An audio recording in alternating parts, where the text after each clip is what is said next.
यार हम जितना कहते हैं उतना कर तो पाते नहीं हैं, फिर भी लगे हैं, कोशिशें कामयाब होती हैं। आज हम आपको एक तात्कालिक महत्व की टॉपिक, जो शायद वीडियो मिलने तक दोनों ओर की तोपें मुकाबिल भी हो चुकी हों, हम कीव और मॉस्को की बात कर रहे हैं। आई मीन रूस और यूक्रेन, जहां नाटो के जात भाई और वार्सा संधि के मानने वाले लोग, आई मीन सोवियत रूस के लोग, आपस में संघर्ष को आमने सामने हैं। तो अंतर्राष्ट्रीय संबंधों से जुड़ा हुआ मसला है। अंतर्राष्ट्रीय संबंध जानने के पहले कुछ बातें जान लें। हालांकि हम क्लास में बहुत बोले हैं, फिर भी एक तो अंतर्राष्ट्रीय संबंध परिवर्तनशील होते हैं, अपरिवर्तनीय नहीं होते हैं।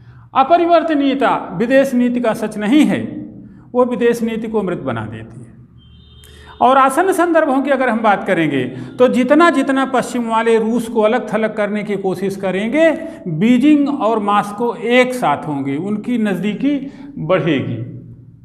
और दिल्ली के साथ बीजिंग के जो खटास वाले रिश्ते हैं, तनाव वाले रिश्ते हैं, हलचली रिश्ते हैं या अविश्वास वाले रिश्ते हैं, उनमें और टूट फूट होगी। तो सरलीकरण ये है कि पश्चिम जितना रूस को अलग थलग करेगा, मॉस्को और बीजिंग उतना ही नज़दीक आएंगे, दिल्ली फायदे में नहीं रहेगा।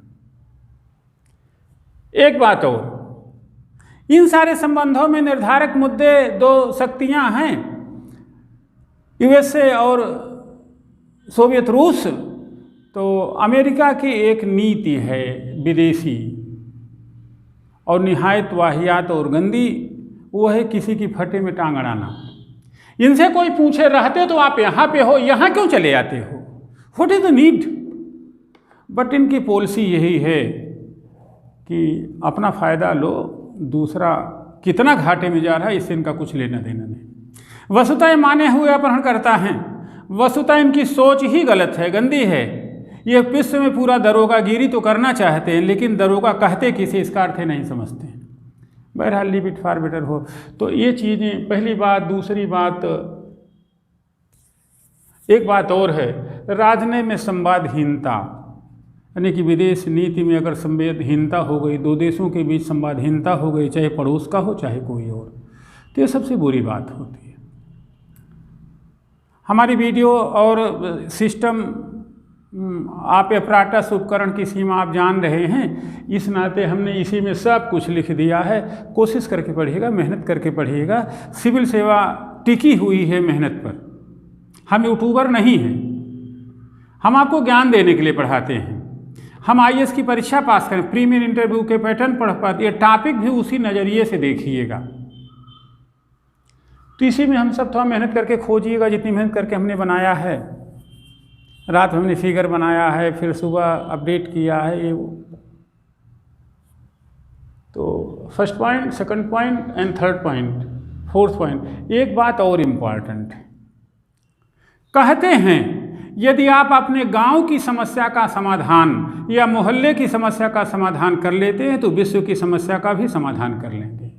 ध्यान रहे, आपके गांव में भी एक मॉस्को और एक वाशिंगटन होता है, थोड़ी दूर पर एक बीजिंग भी होता है, और दिल्ली जैसे ढेर सारे लोग परेशान रहते हैं।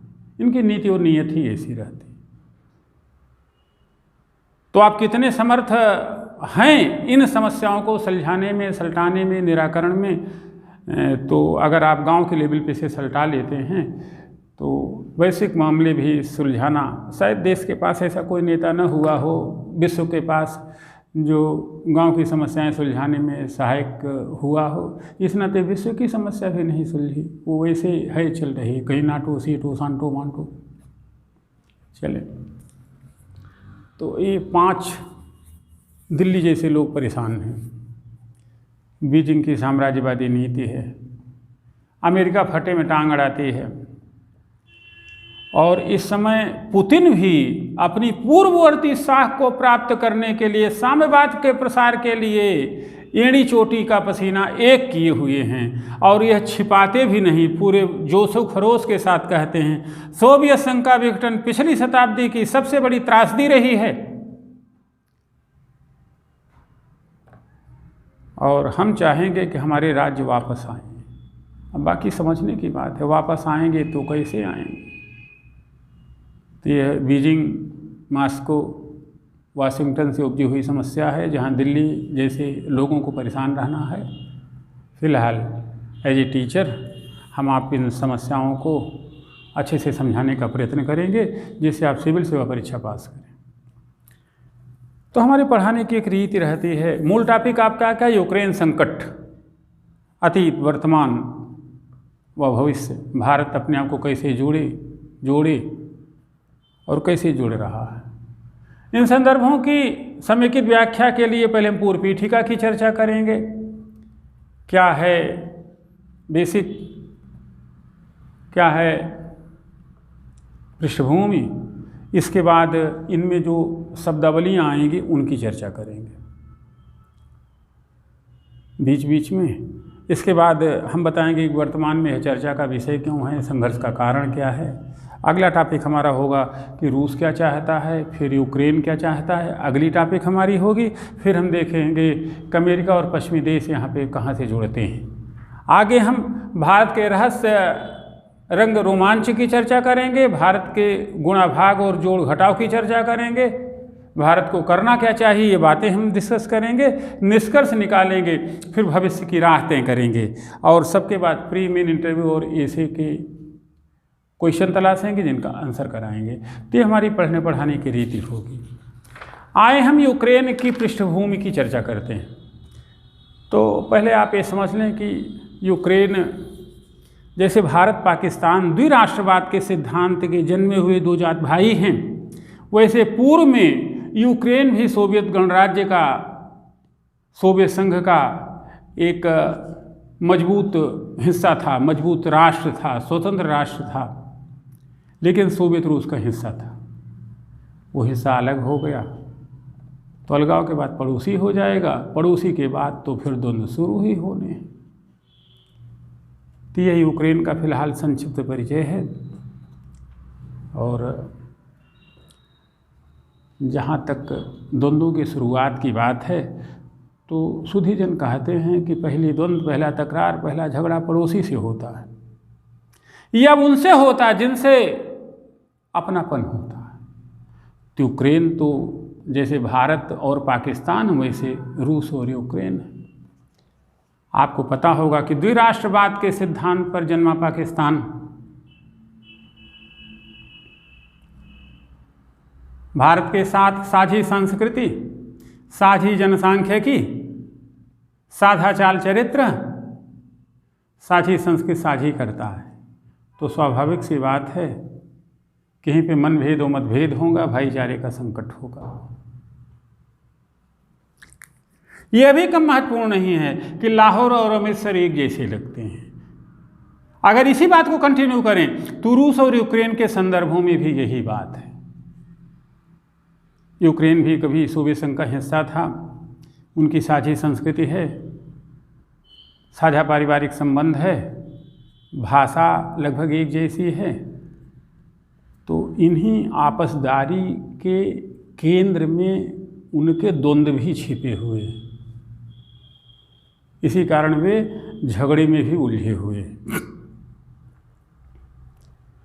और यह द्वंद्व, यह अलगाववाद, यह मुद्दा कभी कभी इतना प्रभावी हो जाता है कि युद्ध तक की शक्ल ले लेता है। कम से कम युद्ध और चुनाव के समय तो यह सांस्कृतिक और भाषाई और जातिगत मुद्दे तो प्रखर स्वरूप पा जाते हैं। फिर आगे की कहानी आप समझ ही सकते हैं। हड़पने की, हड़पाने की, साथ लेने की, साथ छोड़ने की शुरू हो जाती है। यहीं पे नाटो आके जुड़ जाता है तो कोई और। तो कह सकते हैं कि वर्तमान में शक्ति संतुलन और पश्चिमी राष्ट्रों के लिए एक बफर जोन यूक्रेन के रूप में, काला सागर में रूस की रुचि और अलगाववादी आंदोलन वर्तमान संघर्ष के प्रमुख कारण हैं। क्वेश्चन से मुख्य परीक्षा में पूछा गया कि यूक्रेन के आसन्न संकट के प्रमुख कारण या संघर्ष के प्रमुख कारण क्या हैं, तो आप पॉइंट वाइज करके लिख दें। पश्चिमी देशों का यूक्रेन को बफर स्टेट के रूप में उपयोग करने की संभावनाओं की तलाश। इसके बाद शक्ति संतुलन। तीसरा कारण काला सागर में रूस की रुचि क्यों, आगे चर्चा करेंगे। और सबके बाद अलगाववादी आंदोलन जो भाषा संस्कृति आज के हैं, जहाँ एक फिरका चाहता है कि सोवियत रूस में जुड़ जाओ और दूसरा फिरका कहता है कि पश्चिमी जात भाइयों या नाटो के साथ रहो या अमेरिका के साथ रहो या पश्चिमी यूरोपीय संघ के साथ रहो। तो ये मुद्दे हैं। अब युद्ध की पृष्ठभूमि लगभग बन चुकी है, जहाँ पे एक तरफ रूस है, दूसरी तरफ नाटो और उसके जात भाई अमेरिका और यूरोपीय संघ के लोग। बीच में यूक्रेन पिस रहा है या पीसा जा रहा है या पिसे जाने की संभावना है। तो इसी आलोक में हम सारी चीज़ें देखेंगे। अब आप देखें कि पहले हमें लोकेशन आपको समझा दें, फिर पारिभाषिक शब्दावलियाँ बताते हैं। तो this one is the Ukraine. इधर आप देख रहे हैं रसिया है, RUSSIA। तो this one is the Ukraine, जो एक समय में सोवियत गणराज्य का सबसे मजबूत राष्ट्र हुआ करता था, जो आज अलग है और तमाम तनाव झंझावातों का शिकार है। तो अगर आप सीधे पूर्व की ओर देखेंगे तो रसिया है, इधर आप देखेंगे उत्तर की ओर तो बेलारूस है, पोलैंड है, स्लोवानिया है, हंगरी है, मालडोवा है, फिर काला सागर शुरू हो जाता है। तो यूक्रेन की राजधानी कीव है, वही आज झंझावात में फंसी हुई है। तो ये युद्ध का तो प्रमुख क्षेत्र हुआ यूक्रेन। यूक्रेन की दक्षिणी सीमा पर क्रीमिया का प्रायद्वीप है, जो काला सागर से लगा हुआ है, जो इस समय रूस के कब्जे में है। मैप में आपको पीले पीले कलर का दिखेगा। तो this one is the Crimea. और कर्च जलडमरू मध्य एजोय सी को क्रीमिया से जोड़ता है। आप कह सकते हैं कि ये कर्च जलडमरू मध्य जो है आपके एजोय सी और काला सागर को जोड़ते हैं, बाकी रूस का हिस्सा है। तो दक्षिणवर्ती सीमा पे आपका काला सागर है, काला सागर से दक्षिण आपका तुर्की है। आप अगर देखेंगे तुर्की के चारों ओर तो जॉर्जिया है, इसके बाद आर्मीनिया है, तुर्की से फिर अजरबैजान लगा हो, ईरान है, इराक है, सीरिया है, साइप्रस है, इधर मेडिटेरेनियन सी है, ये आपका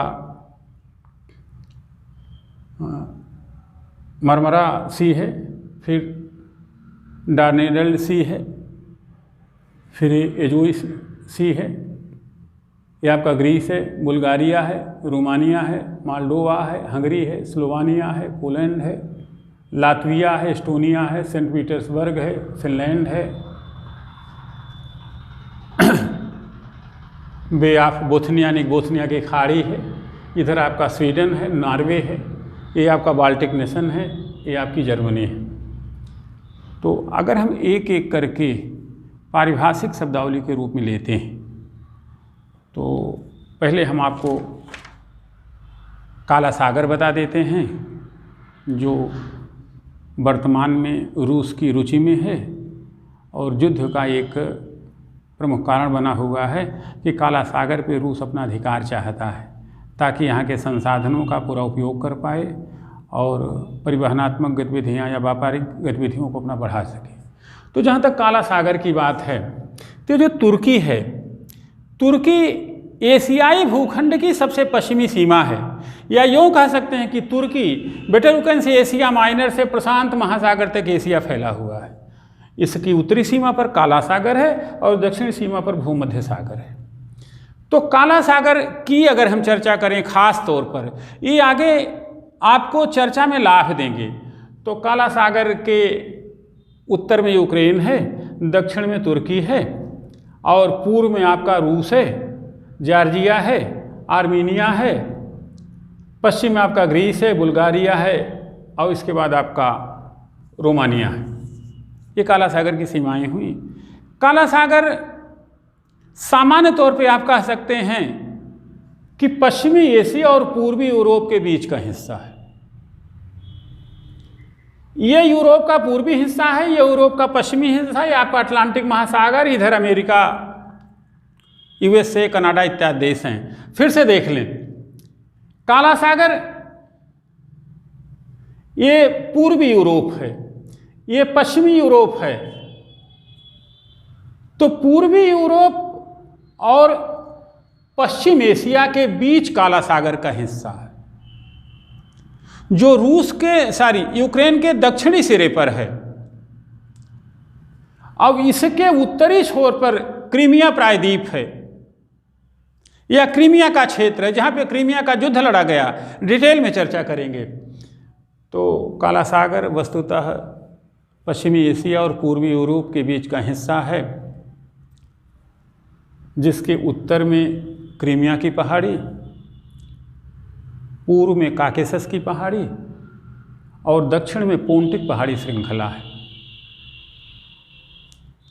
तो ये आपका काला सागर है, जो संसाधनों, परिवहनात्मक उपयोग या अपने हवाई अड्डे, अपने बंदरगाह निर्माण करने, समीपवर्ती क्षेत्र में अपने हिसाब से अंकुश बनाने के लिए रूस यहाँ पर खासी रुचि रख रहा है।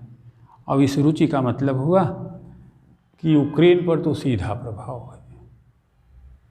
जब इन चीज़ों को हम देखेंगे तो आगे हम तुर्की की ओर आएंगे। तुर्की का धार्मिक अत्याचार भी क्रीमिया के युद्ध का कारण था। तुर्की का धार्मिक अत्याचार भी आगे इन देशों में युद्ध का कारण बनेगा, बाद में चर्चा करेंगे। तुर्की देख लें फिर से। तुर्की जिसकी राजधानी इस्तांबुल है, जिसके कई आर्मीनिया वगैरह प्रांत हैं, स्टेट्स हैं, तो ये तुर्की वस्तुतः एशियाई भूखंड का हिस्सा है, ये पश्चिमी छोर है। तुर्की की एक ओर आपका जॉर्जिया है, अजरबैजान है, ईरान है, इराक है, सीरिया है, साइप्रस है, नीचे मेडिटेरियन सी है दक्षिण की ओर, और इसके बाद इधर जो है आपके पश्चिमी यूरोप के हिस्से हैं, ग्रीक, एथेंस वगैरह। तो ये आपका तुर्की का रेंज है। तो अगर आप एक एक करके परिचय प्राप्त करेंगे तो टर्मिनोलॉजी पहले समझ लें। हम जो टर्मिनोलॉजी आपको इस संदर्भ में बताना चाहते हैं, जो आगे आपकी ज़रूरत पड़ेगी, तो आपका नाटो है, क्रीमिया का युद्ध है, इसके बाद काला सागर, तुर्की जलडमरू मध्य प्रणाली, वारसा संधि, CSTO, CSTA तथा क्वेड, और इसके बाद हम आपको बताएंगे स्लाववादी लोग या स्लावी लोग। यह एक मानव जाति है, इसकी भी चर्चा करेंगे। जब ये सब सारी चीज़ें चर्चा करेंगे तब अगली टॉपिक पे बढ़ेंगे। तो पहले आप देखो नाटो क्या है। नाटो का फुल फॉर्म है नॉर्थ अटलांटिक ट्रीटी ऑर्गेनाइजेशन।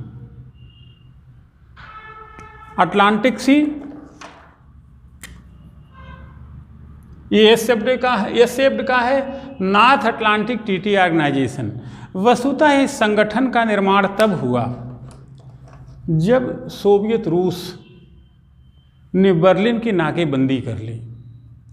तो बर्लिन की नाकेबंदी, ये बाल्टिक नेशन है, फिर एस्टोनिया देश है, सेंट पीटर में यहाँ शुरू हो जाता है, ये आपका फिनलैंड है, बीच में बोथनिया की खाड़ी है, वे ऑफ बोथनिया, स्वीडन है। तो जब इस तरीके से 1948 में बर्लिन को घेर लेता है या जर्मनी को रूस घेर लेता है, तो पश्चिमी यूरोप को, या यूरोपीय संघ तब तो नहीं था, पश्चिमी यूरोप को यह लगता है कि हम पूंजीवादियों पर कहीं साम्यवाद का हमला तो होने वाला नहीं है। तो उसी साम्यवादी हमले के दृष्टिगत अमेरिका और पश्चिमी यूरोप के लोगों ने मिलकर एक संगठन बनाया। उसी संगठन को कहा गया नाटो। और इस नाटो का सिद्धांत ही है सामूहिक रक्षा का सिद्धांत। एक पे हमला हो, दो पे हमला हो, पूरा हमला नाटो पे माना जाएगा। इसे सामूहिक उत्तरदायित्व की भावना, कलेक्टिव रिस्पॉन्सिबिलिटी के रूप में समझा गया। यानी कि अमेरिका और उसके जात भाई जो भी हैं, इटली, जर्मनी, फ्रांस, स्पेन, अगर इन पे कोई हमला होता है तो माना जाएगा कि अमेरिका पे हमला हो रहा है, क्योंकि अमेरिका इसमें प्रमुख देश है। तो नाटो का उद्देश्य है सामूहिक सुरक्षा का। सदस्य देशों पर हमला नाटो पर हमला माना जाएगा, अमेरिका की संप्रभुता पर चोट मानी जाएगी। यहाँ पे कुछ सिद्धांत तय किए गए कि पश्चिमी यूरोप में सोवियत संघ की साम्यवादी विचारधारा को रोका जाएगा। नेक्स्ट पॉइंट, राजनीतिक और सैन्य तरीकों से अपनी अपने सदस्य राष्ट्रों की स्वतंत्रता और सुरक्षा की गारंटी दी जाएगी। अगली सोच ये थी कि वर्तमान और भविष्य के खतरे से निपटने के लिए नवाचार और अनुकूलन के लिए जो युक्तियां और तकनीक विकसित की जाएंगी वो आपस में बांटा जाएगा और सदस्य देशों के बीच एकजुटता और सामंजस्य की कोशिश की जाएगी। आतंकवाद किसी रूप में स्वीकार्य नहीं होगा। यह नाटो का सिद्धांत है जो रूस से एकदम से अलग है, क्योंकि रूस तो साम्यवादी देश है, ये पूंजीवादी देश है। इन्हीं के प्रत्युत्तर में रूस ने जो है आपका वार्सा संधि की। वस्तुतः नाटो के जवाब में सोवियत रूस ने अपने नेतृत्व पूर्वी यूरोप, यानी कि ये सब जो देश हैं, अभी हमने बताया ना कि बुल्गारिया है, रोमानिया है, मोल्डोवा है, हंगरी है, स्लोवानिया है, बेलारूस है, पोलैंड है, यूक्रेन है, ये सब चीज़, इन देशों के साथ इन्होंने अपना एक संगठन बनाया जो वार्सा संधि के नाम से जाना जाता है, जिसमें पोलैंड, पूर्वी Germany, Czechoslovakia, Hungary, Romania, Bulgaria जैसे देश शामिल थे। और इनका उद्देश्य था कि नाटो देश से अपनी सुरक्षा प्राप्त करना, या नाटो की तरफ से कोई हमला होता है तो उस हमले का जवाब देना। यहाँ पर भी सामूहिक उत्तरदायित्व की ही भावना थी कि एक पर हमला सब पर हमला माना जाएगा। तो ये है वार्सा और नाटो। इसके बाद हम आपको काला सागर और तुर्की बता ही चुके हैं, और एक है तुर्की जलडमरू मध्य प्रणाली। तो वहाँ पे देख रहे हैं काला सागर से मरमरा सागर, इसके बाद डार्डेनल्स, और फिर आपका बोस्फोरस या रेड सी तक एक जोड़ है, एक जल संधि है, आने जाने का मार्ग है। तो अगर काला सागर पे रूस अपने स्टैंड बना लेता है, काला सागर को अपने कब्जे में ले लेता है, तो इस रास्ते से, इस जलडमरू मध्य से, जिससे तुर्की जलडमरू मध्य प्रणाली वो भूमध्य सागर में चला आएगा, और भूमध्य सागर से स्वेज कैनाल होते हुए लाल सागर से आगे बढ़ जाएगा। वो कहीं भी आ सकता है, एशियाई अर्बन कंट्रीज की ओर जा सकता, अफ्रीका की ओर जा सकता, भारत की ओर, तमाम तरह के उसके रास्ते खुल जाते हैं। इस नाते रूस की काला सागर में बड़ी रुचि है और वह तुर्की जलडमरू मध्य प्रणाली से होता हुआ अपने आप को विस्तार देना चाहता है। तो ये छोटी छोटी जानकारियाँ हुई। इसके बाद आप देखें कि स्लाव हम आपको पहले बता देते हैं। तो स्लाववादी का मतलब हुआ कि ऐसे लोग जो स्लाव भाषा और स्लाव संस्कृति मानते हों, उनको स्लाववादी कहा गया। यूरोपियन कंट्रीज में लगभग इनकी संख्या 1/3 है, और ख़ास तौर पे यह जो आपका हिस्सा है दक्षिणी यूरोप, स्पेन है, फ्रांस है, इसके बाद आपका इटली है, तो ये वाला हिस्सा और पूर्वी यूरोप ख़ास तौर पर ये वाला हिस्सा जो यूक्रेन से जस्ट लगा हुआ है, इंक्लूडिंग यूक्रेन, ये सब एरियाज आपके सरलीकरण ये है कि दक्षिणी यूरोप और पूर्वी यूरोप में स्लाववादी लोग ज़्यादा हैं। ये रूस तक पसरे पड़े हैं। इनकी संख्या कुल टोटल मास में 1/3 है। ये स्लाव भाषा बोलते हैं। इनकी अपनी एक सामाजिक या सामासिक संस्कृति है। इनके रहन सहन का एक अपना खास तरीका है और यह मानव जाति और इनके पूर्वज स्लावी भाषाएं बोलते हैं, जो यूरोपीय भाषा परिवार की एक शाखा है। ये अपने नाम के आगे इच या इक लगाते हैं। रूस, बुल्गारिया, पोलिश, सर्बी, चेक, स्लोवानिया, बेलारूसी, यूक्रेनी, स्लोनावियाई लोग स्लावी लोग के कुछ समुदाय हैं। दक्षिणी यूरोप में भी ये फैले हुए हैं। आइमिनिटली है, फ्रांस है, जर्मनी है, स्पेन है, जो भूमध्य सागर के ऊपरी छोर से लगे हुए हिस्से हैं। तो ये कुछ बेसिक है। और थोड़ा आगे बढ़ते हैं तो जहाँ तक क्रीमिया युद्ध का प्रश्न है, जिसकी चर्चा हम डिटेल में आगे करेंगे, फिलहाल क्रीमिया एक प्रायद्वीपीय क्षेत्र है जो यूक्रेन के दक्षिणी छोर पे है, जो वर्तमान में रूस के कब्जे में है। काला सागर का उत्तरी हिस्सा है। इस युद्ध को विश्व के सर्वाधिक अनिर्णायक और मूर्खतापूर्ण युद्धों में गिना जाता है। इस युद्ध का कारण स्लाववादी राष्ट्रीयता तथा तुर्की के धार्मिक अत्याचार के रूप में जाने जाते हैं। इस युद्ध से लाभ और हानि तो कुछ नहीं हुआ, हाँ अपार धनजन की हानि जरूर हुई। तो इसका हम डिटेल में आगे चर्चा करेंगे एक अलग टॉपिक के रूप में। इसके बाद आप अगला टर्म जो रास्ते में आएगा वो है SEATO, SEATO, SEATO, South East Asian Treaty Organization. वस्तुतः यह दक्षिण पूर्व एशियाई संधि संगठन है। दक्षिण पूर्व एशिया से मतलब इंडोनेशियाई द्वीप और उससे लगे हुए एडजॉइनिंग देश से होता है, जहाँ पे ऑस्ट्रेलिया है, न्यूजीलैंड है, फिलीपींस है वगैरह वगैरह। 3 देशों का एक सुरक्षात्मक संगठन है ये, जिसका उद्देश्य है कि इस क्षेत्र की सुरक्षा से संबंधित यदि कोई मसला हो तो संबंधित राष्ट्र एक साथ मिलकर काम करेंगे। इस ट्रीटी पर सामूहिक रक्षा के लिए जो संगठन बनाया गया वह 8 दिसंबर 1954 को निर्मित हुआ और जहाँ पे अंतिम हस्ताक्षर मनीला के फिलीपींस में हुए।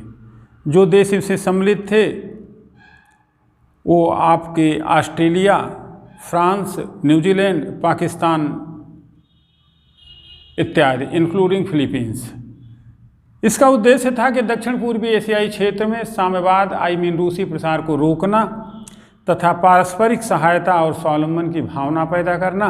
साथ साथ ये भी उद्देश्य था कि स्वतंत्र संस्थाओं को मजबूत किया जाएगा और आर्थिक जगत एवं सामाजिक कल्याणकारी योजनाओं को प्रोत्साहन दिया जाएगा। इसी क्रम में एक टर्म और यूज आपके लिए होगा रास्ते में, OSCE। यह यूरोप में सुरक्षा और सहयोग का संगठन है। Organization for Security and Cooperation in Europe.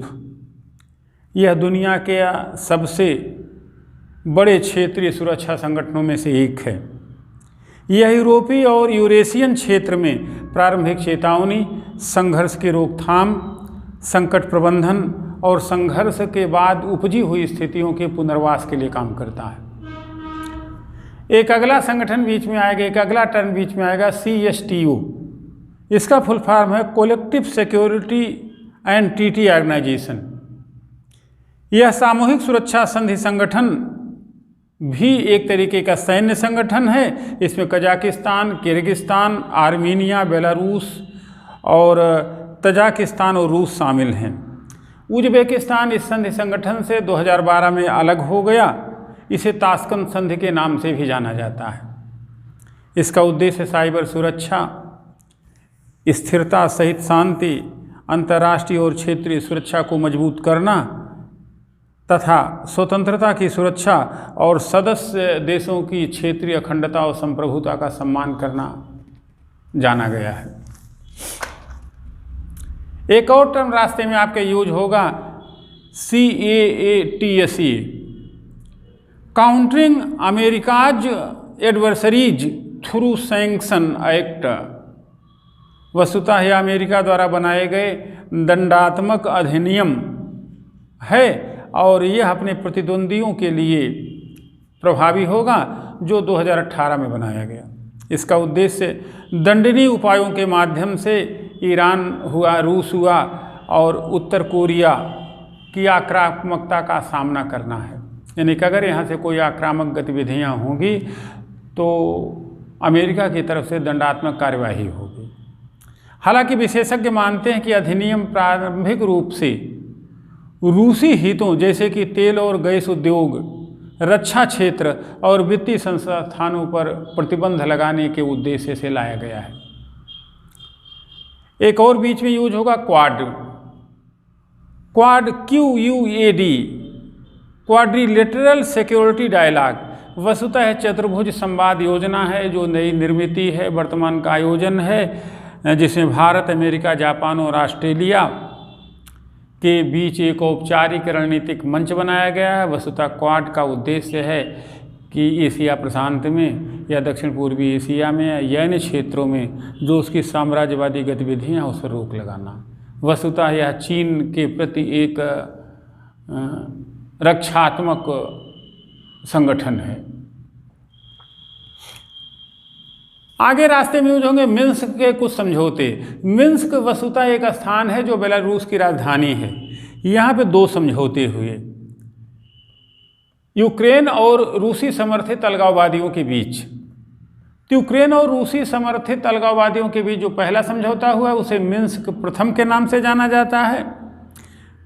सितंबर 2014 में हुए समझौते में 12 सूत्रीय युद्ध विराम समझौते किए गए, इस पर सहमति व्यक्त की गई।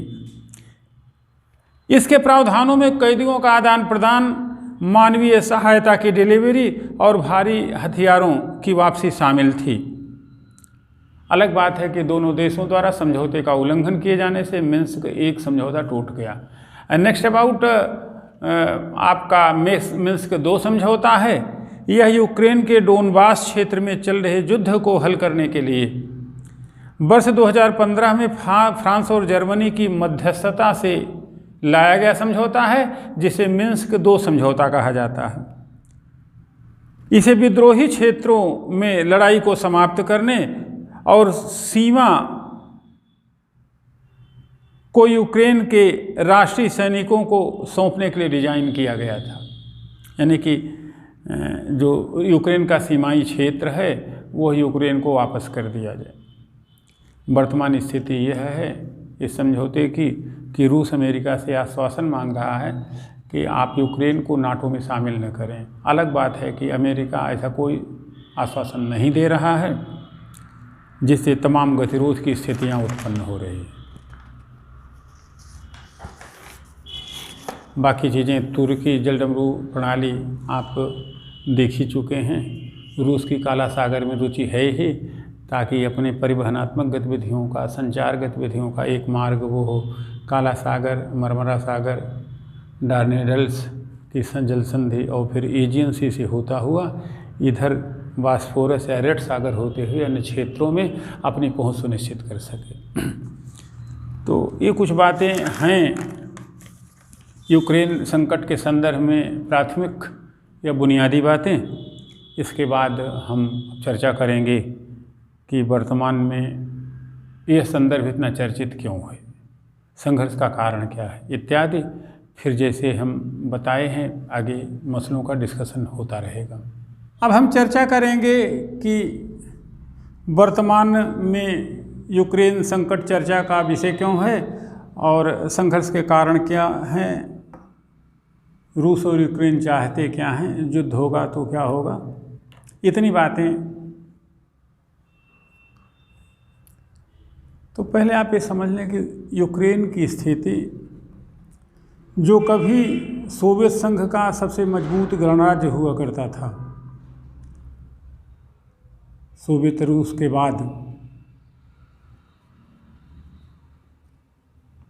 इसकी आर्थिकी, इसकी सामाजिकी, इसकी राजनीतिक हैसियत यूरोप में खासतौर पर सोवियत संघ के दृष्टिकोण से काफ़ी महत्वपूर्ण थी। चूँकि ये पूर्वी यूरोप का हिस्सा है, रूस से जस्ट लगा हुआ है और वर्तमान में रूस से सेपरेट भी है, तो पश्चिमी देश अमेरिका और उसके जात भाई से एक बफर स्टेट के रूप में, तटस्थ राज्य के रूप में रखना चाहते हैं। और रूस चाहता है कि ये हमारे अधिकार में रहे, न कि तटस्थ राज्य, ताकि रूस की प्रसारवादी गतिविधियों पर अंकुश न लगे या यूक्रेन का भरा पूरा अपने पक्ष में उपयोग कर सके। तो संकल्प के मूल में रूस की प्रसारवादी नीति, यूक्रेन की अपनी हैसियत और पश्चिमी देशों, पश्चिमी यूरोपीय संघ देश या अमेरिका और उसके जाट भाई के बीच में उपजा हुआ एक द्वंद्व है। तो संघर्ष के कारणों में अगर हम देखेंगे तो पहला कारण आपका है शक्ति संतुलन। इसके बाद पश्चिमी देशों के लिए बफर जोन के रूप में स्थापित होना, और तीसरा कारण है काला सागर में रूस की खासी रुचि, फिर यूक्रेन में विरोध प्रदर्शन, और चौथा पॉइंट क्रीमिया पर आक्रमण, और इसके बाद यूक्रेन की नाटो की सदस्यता के लिए उत्सुक होना। तो अगर एक एक बिंदु की हम चर्चा करेंगे तो फॉर अबाउट फर्स्ट की शक्ति संतुलन, रूस चाहता है कि हमारे साथ रहे, हमारे तरीके से रहे। पश्चिमी देश चाहते हैं कि एक बफर स्टेट के रूप में हो जिससे रूस के प्रसार को रोक सके। ये बड़ा कारण है। और यूक्रेन की अपनी हैसियत या अपनी स्वायत्तता, अपनी स्वतंत्रता जो है वो एक अलग मुद्दा है, जैसे भारत और चीन के बीच में नेपाल। तो शक्ति संतुलन साधने के लिए अमेरिका चाहता है कि यूक्रेन पर हमारा आधिपत्य नियंत्रण बना रहे, और रूस तो अपना स्वाभाविक हक मानता है। तो फिर द्वंद्व तो होना ही है, संघर्ष तो होना ही है। नेक्स्ट पॉइंट, इसी को आप इस तरीके से भी समझ सकते हैं कि शक्ति के नियंत्रण के लिए बफर जोन के रूप में यूक्रेन को इस्तेमाल किए जाने का संदर्भ। अगली बात, काला सागर में रूस की रुचि वो इस कारण है कि काला सागर इस क्षेत्र में अद्वितीय स्थान रखता है।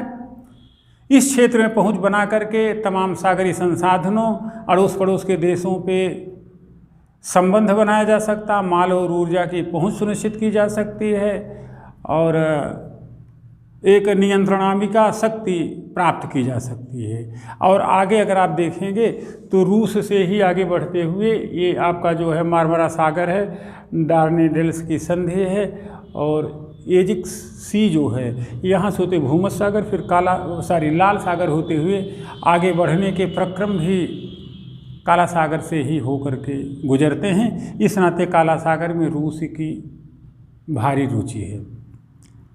यूक्रेन में जो विरोध प्रदर्शन चल रहे हैं, चाहे वो मैदान का आंदोलन हो या अन्य अलगाववादी आंदोलन हों जो डोनेस्क और लुहांस्क में चल रहे हैं, यूक्रेन कहता है रूस समर्थक हैं, यूक्रेन के विरुद्ध हैं। ये आंदोलन भी संघर्ष के कारणों को गति देते रहते हैं।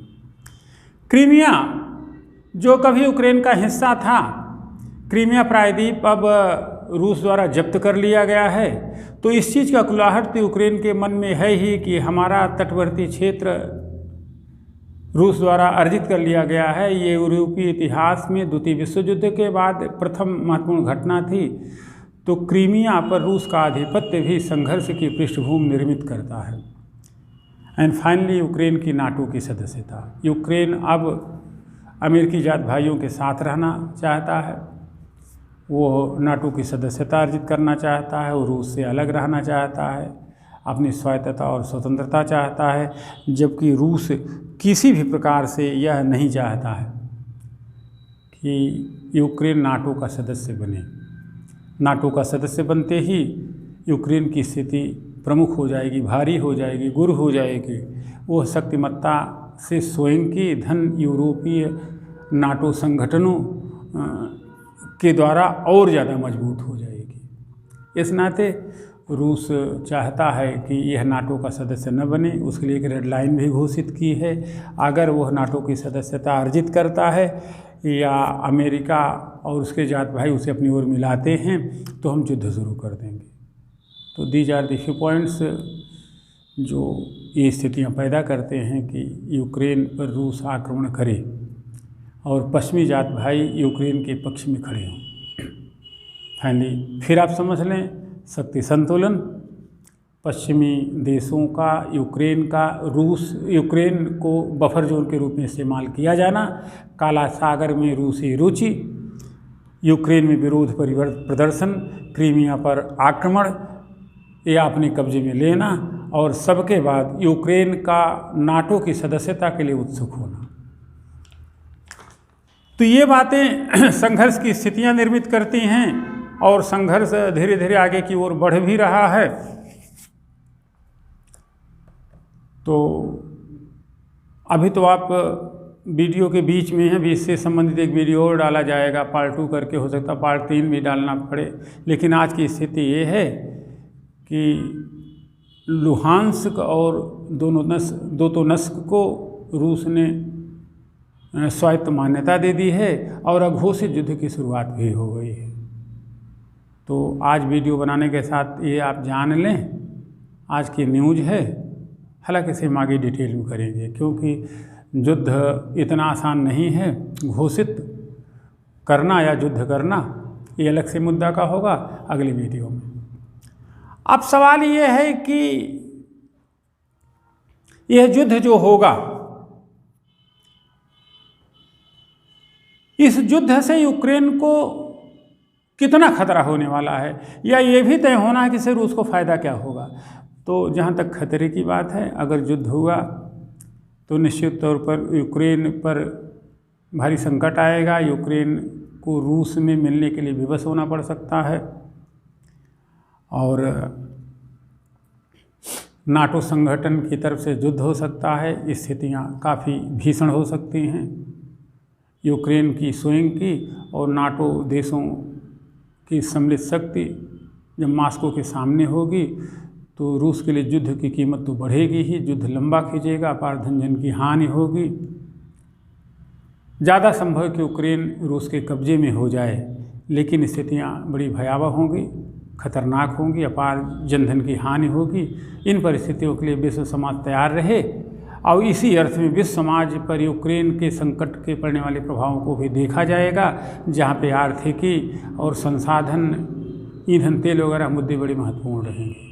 ये विश्व के बाज़ार को कई तरीके से प्रभावित कर सकते हैं। जो आज का सबसे बड़ा सच है, महंगाई बढ़ सकती है, खनिज तेलों की कीमत काफ़ी उतार चढ़ाव आ सकता है, शेयर मार्केट काफ़ी अप एंड डाउन्स की ओर बढ़ सकते हैं। तो अब आप देखें, इसी परिप्रेक्ष्य में यूक्रेन से लगने वाली सीमा पर रूस ने अपने 1,30,000 सैनिक तैनात कर रखे हैं और यूरोप में अपने कथित हमले की धमकी भी रूस दे रहा है। रूस अमेरिका और उत्तर अटलांटिक संगठन से लगातार ये अपील कर रहा है कि वे उसे लिखित गारंटी दें कि यूक्रेन को नाटो में शामिल नहीं करेंगे तथा नाटो का विस्तार जो 1997 तक उस स्तर तक लाना जरूरी है और रूस की सीमाओं के करीब सेनाओं की तैनाती नहीं करेंगे। इस परिप्रेक्ष्य में एक बात बड़ी महत्वपूर्ण है कि रूसी राष्ट्रपति ने कई बार जोर दे कर कहा है कि सोवियत रूस का विखंडन पिछली शताब्दी की सबसे बड़ी त्रासदी थी। हम अपने संगठन के देशों को, अपने संघ के देशों को, जहाँ पे हमारा साम्राज्य कभी स्थापित था, हम उनको वापस पाना चाहते हैं। पुतिन अपनी यह साम्राज्यवादी दृष्टि या अपना वह भाव जो पहले का था उसे छुपाना नहीं चाहते हैं। वो चाहते हैं कि सोवियत संघ का विस्तार हो। चीन की भी दृष्टि इसी है, इसी नाते मॉस्को और बीजिंग एक साथ आ रहे हैं। इतना ही नहीं, चीन यह भी कहता है कि प्रभाव क्षेत्र शीत युद्ध में जैसा था वह उसी रूप में आए और 14 देश जो नाटो में बाद में शामिल किए गए हैं वे भी उसे मुक्त किए जाएं। तो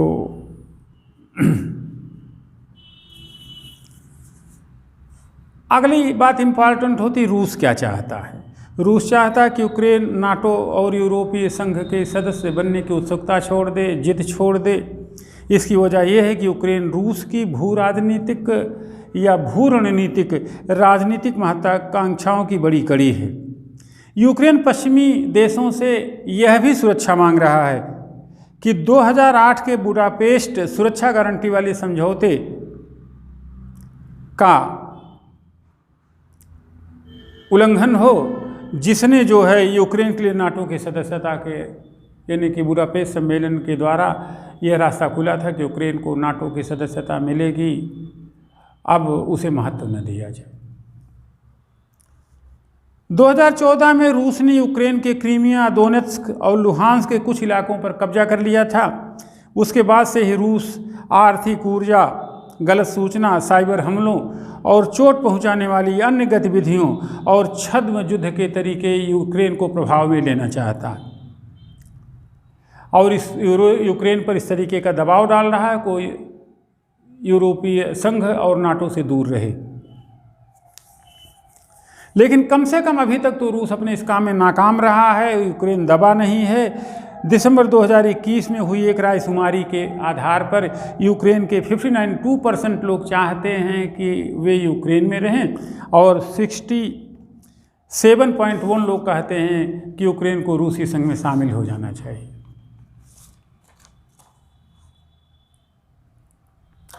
अब इन सब बातों के मद्देनज़र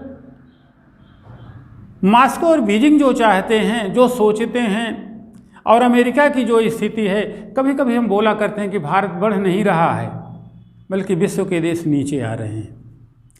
इससे आभास हो रहा कि हम बढ़ रहे हैं। तो हाल की घटी कुछ घटनाओं, खास तौर पर अफगानिस्तान से अमेरिकी सेना की वापसी या विश्व के कोने कोने पे जहाँ पर भी अमेरिका ने हाथ डाला वहाँ पे उसका हाथ जला ही सरलीकरण ये है कि अमेरिकी स्थिति पराभव की ओर, अमेरिकी कमज़ोर पड़ रहा, अमेरिका विश्व को नेतृत्व देने में असफल हो रहा है। इसी क्रम में बीजिंग और मॉस्को कह रहे हैं कि जब अमेरिका विश्व को नेतृत्व देने में असफल हो रहा है तो क्यों न शक्ति संतुलन के नए समीकरण तलाशे जाएं और यह जिम्मेदारी वैश्विक नेतृत्व की मॉस्को या बीजिंग को मिले। लेकिन ध्यान रहे, यदि ऐसा हुआ तो शक्ति संतुलन कई तरीके से गड़बड़ा जाएगा, परिस्थितियां कई तरीके से बदल जाएंगी, विश्व के देश नए तरीके से प्रभावित होंगे। अगर अमेरिका को अपनी दावेदारी वैश्विक नेतृत्व के संदर्भ में स्थापित किए रहना है तो अमेरिका को बहुत मजबूती के साथ उभरना पड़ेगा और उभरने के इस क्रम में उसे प्रॉपर रूप से यूक्रेन की रूस से रक्षा करनी पड़ेगी और पश्चिमी यूरोपीय संघ के देशों में एका बनानी पड़ेगी। खास तौर पर जर्मनी के संदर्भ में जो अभी भी गिर पड़ के रूस के ही साथ है और यूक्रेन को नाटो की सदस्यता के लिए अभी वही सबसे बड़ा बाधा बना हुआ है। अगर ध्यान है तो 2008 के बुडापेस्ट सम्मेलन में जब यूक्रेन को नाटो में शामिल करने की बात आई तो अमेरिका के इस बिंदु का सबसे बड़ा विरोध जर्मनी ने ही किया, यानी कि वो कहा कि यूक्रेन जो है नाटो का सदस्य न बने। तो अभी भी जर्मनी मुद्दा है, जर्मनी को साथ पाना, पश्चिमी यूरोपीय संघ के देशों को साथ पाना, यूक्रेन को साथ रख पाना और नए विश्व का नेतृत्व कर पाना, रूस की साम्राज्यवादी ताकतों के अगेंस्ट प्रतिक्रिया व्यक्त कर पाना अमेरिका के लिए खुली और बड़ी चुनौती है। अगर अमेरिका ऐसा नहीं कर पाया तो रूस की साम्राज्यवादी वृत्ति और दृष्टिकोण को बढ़ने में कोई मौका नहीं मिलेगा। वो अच्छी तरीके से जान लें कि पूर्वी यूरोप ही नहीं, आपका यूक्रेन ही नहीं बल्कि अन्य देशों की तरफ रूस की दृष्टि बढ़ेगी और अपनी साम्राज्यवादी नीति के तहत हो सकता है पूरी यूरोप पर अधिकार करना चाहे, ऐसा हो सकता है। और इधर एशियाई भूखंड की तरफ ऐसी गिद्ध दृष्टि लगी हुई है चीन की, तो स्थितियाँ काफ़ी अलग तरीके से बदल जाएंगी।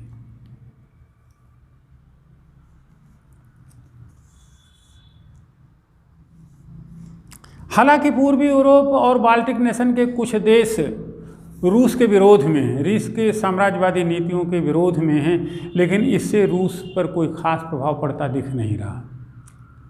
रूस हर क्षण एक ऐसी कमजोर कड़ी की तलाश में है ताकि वो यूक्रेन और आगे बढ़ने का रास्ता पा सके। जहाँ तक यूक्रेन का संदर्भ है तो यूक्रेन कहता है कि मिन्स्क समझौता जो हुआ था वो लागू हो, उसका सम्मान हो, उसका अमेरिका सम्मान करे। इसके तहत संघर्ष को खत्म करने, रूस के अवैध कब्जे वाले इलाकों में निशस्त्रीकरण और वहां से रूस के सैनिकों की वापसी और रूस के सीमावर्ती इलाकों पर दोबारा यूक्रेन का नियंत्रण होने की शर्तें शामिल हैं, यह मिन्स्क समझौता कहता है। वहीं रूस कहता है हम समझौता मानेंगे तो, लेकिन अपने तरीके से। अधिकृत क्षेत्रों पर यूक्रेन को अधिकार तो देंगे, लेकिन वीटो हमारे पास रहेगा। लेकिन वहाँ पर व्यवस्थाएं चलेंगी अंतर्राष्ट्रीय निगरानी पर जनमत संग्रह कराए जाने के बाद, और उसी तहत यहाँ पे व्यवस्था चलेगी, ऐसा रूस का मानना है। जिसकी व्याख्या यूक्रेन इस तरीके से कहता है कि यहाँ पर रूस राजनीतिक तौर पर तो मजबूत हो लेना चाहता, राजनीतिक समझौते लागू करा देना चाहता, लेकिन सामरिक नियंत्रण अपने पास रखना चाहता है। यह दोनों विपरीत बोधी बातें कैसे एक साथ चलेंगी? राजनीतिक तौर पर मजबूत या राजनीतिक तौर पर अपने समझौते मंगवा लेना और सामरिक क्षेत्र में बढ़त हासिल कर लेना, तो रूस के लिए तो दोनों हाथ में लड्डू की स्थिति होगी। यह दोनों बातें उचित नहीं है, मिन्स्क समझौते का उल्लंघन है। इधर एक चीज़ और डेवलप हुई है। 2014 के बाद रूस यह दोनेत्स्क और लुहांस्क या पूर्वी यूक्रेन में पूरा प्रयास इस तरीके से रहा है कि रूस की आर्थिक प्रणाली चले। रूस के पैसे रूबल ही वहाँ पे करेंसी के रूप में इस्तेमाल किया जा रहा, बाज़ार में रूबल के थ्रू लेन देन हो रहा है। अभी हाल में दोनेत्स्क और लुहांस्क, जहाँ फिलहाल तुरंत की अगर चर्चा करें, इमीडिएट की चर्चा करें, तो उसे स्वायत्त राज्य घोषित कर चुका है रूस, और साथ साथ घोषित आक्रमण भी हो चुका है। कीव के आसपास सेनाएं पहुंच रही हैं, ये सब बातें हैं ही। और हाल में दोनेत्स्क और लुहांस्क क्षेत्रों में 7,20,000 लोगों को रूस के पासपोर्ट जारी किए गए हैं। रूस की मुद्रा रूबल इन इलाकों में चलाई जा रही है। इस क्षेत्र को आर्थिक रूप से रूस के साथ जोड़ा जा रहा है। यहाँ की आधिकारिक भाषा रसियन कर दी गई है। इस वक्त रूस के नेता यूक्रेन के इन इलाकों को लेकर अपनी बयानबाजी पर छिड़े हुए हैं, जो कह रहे हैं कि फरवरी के अंत तक वो रूस की संसद की बैठक में इन इलाकों को स्वतंत्र देश के रूप में मान्यता दे देंगे, जो दे भी चुके हैं। इससे यूक्रेन के भीतर और उसकी सरकार के प्रति लोगों में बेचैनी और नाराजगी बढ़ रही है। आलोचना भी बढ़ रही है कि आखिर जब यूक्रेन की सरकार रूस के अगेंस्ट कुछ कर ही नहीं सकती थी, सरकार का मतलब क्या है? रूस के सैन्य खतरे ने पहले ही यूक्रेन की अर्थव्यवस्था पर बहुत बोझ बढ़ा दिया है। राष्ट्रपति जेलेंस्की के मुताबिक युद्ध की आशंका के चलते फैली घबराहट के कारण यूक्रेन के केंद्रीय बैंक से 12.6 अरब डॉलर की निकासी हो चुकी है। इसका मकसद यूक्रेन में राजनीतिक और सामाजिक नाराजगी का माहौल पैदा करना है, आर्थिक अस्थिरता पैदा करना है, और इस अस्थिर परिस्थिति में यह भी हो सकता है कि यूक्रेन की सरकार बदल जाए, जिससे नए समीकरण पैदा हो। जहाँ तक जंग करने की बात है, जंग के अपने जोखिम हैं। रूस कभी भी नहीं चाहेगा कुछ अमेरिका के से सबक लेकर के, कुछ अपनी स्थिति के कारण, कि अगर युद्ध हुआ तो रूस पर काफ़ी वित्तीय संकट पड़ेगा, और यह वित्तीय संकट तब और बढ़ जाएगा जब यूक्रेन के साथ नाटो की सेना, अमेरिकी और उसके जात भाई भी लड़ेंगे। यह बढ़ा हुआ वित्तीय बोझ रूस की सहन सीमा से थोड़ा सा परे तो होगा ही। साथ साथ विगत 8 सालों से यूक्रेनी सेना रूस के साथ लड़ रही है, तो उसे रूसी सेना से यूक्रेनी सेना को लड़ने का प्रॉपर अनुभव है, यह बात भी यूक्रेन के पक्ष में जाएगी।